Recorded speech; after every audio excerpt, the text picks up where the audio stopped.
I keep hearing the same story from friends who tried to save a few bucks by pulling together a budget gaming rig from a mix and match of cheap parts.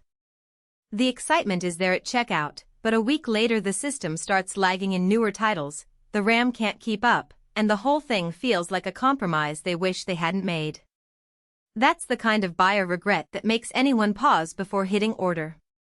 Link is in the description if you want to check the product details on Amazon.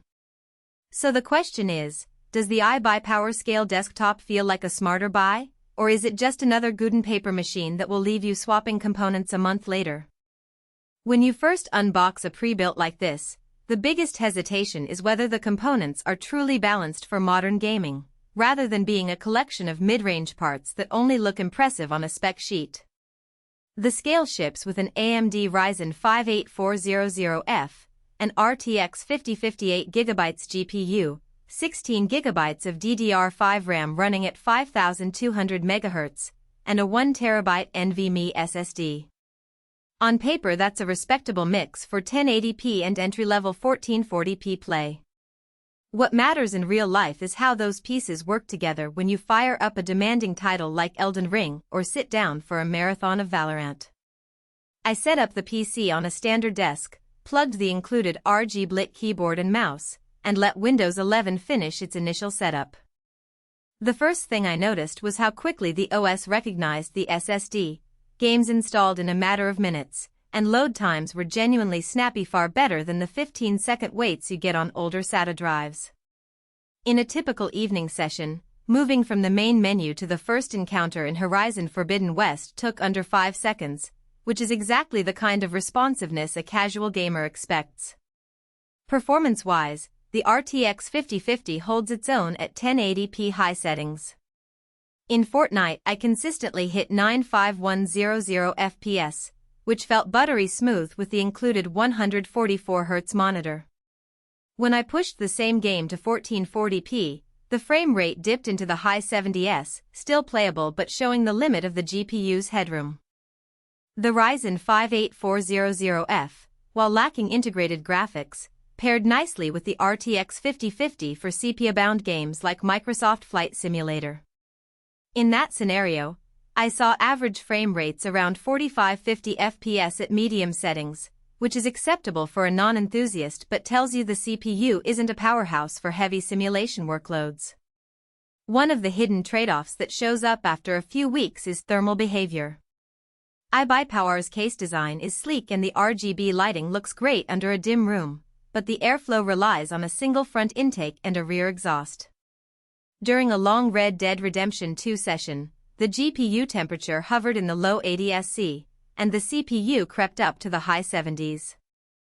The fans kicked in and the system got louder than a typical office PC.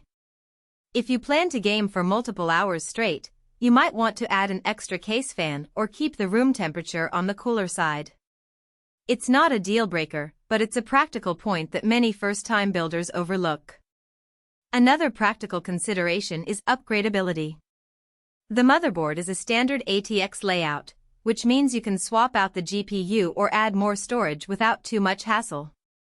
The 1 TB NVMe SSD is already generous for a game library, but if you're a collector who wants a full library of AAA titles installed simultaneously, you'll eventually need a secondary drive. The case has space for a 2.5-inch HDD, so expanding is possible, though you'll have to open the case and manage cables, a step that some newcomers might find intimidating. Who should buy this machine? If you're a casual to mid-range gamer who wants a ready-to-play system straight out of the box, the scale checks a lot of boxes. It's especially appealing if you don't want to spend time researching individual components, building a case, or dealing with BIOS tweaks. The included keyboard and mouse are decent enough for everyday play, and the RGB lighting gives that gamer aesthetic without extra expense. For students or young adults living in dorms, the compact footprint and pre-installed Windows 11 make it a convenient solution. On the flip side, if you're an esports competitor chasing 144Hz ultra-high frame rates, or a content creator who needs heavy rendering power, you'll likely feel the ceiling of the RTX 5050 and the Ryzen 5 8400F. Those users would benefit more from a higher-tier GPU like an RTX 3060 or a newer Ryzen 7 processor, even if that means spending a bit more. Also, if you're a DIY enthusiast who enjoys the satisfaction of hand-picking parts and fine-tuning cooling, the pre-built nature of the scale could feel restrictive. Value for money is where the scale really shines. The 16GB of DDR5 RAM is a step ahead of many budget rigs that still ship with DDR4, and the 5200 MHz speed translates into smoother multitasking when you have browsers, Discord, and a game running simultaneously. The 1TB NVMe SSD alone could cost nearly the same as the whole system in some configurations, so you're getting a solid storage foundation without an extra upgrade cost. The price point.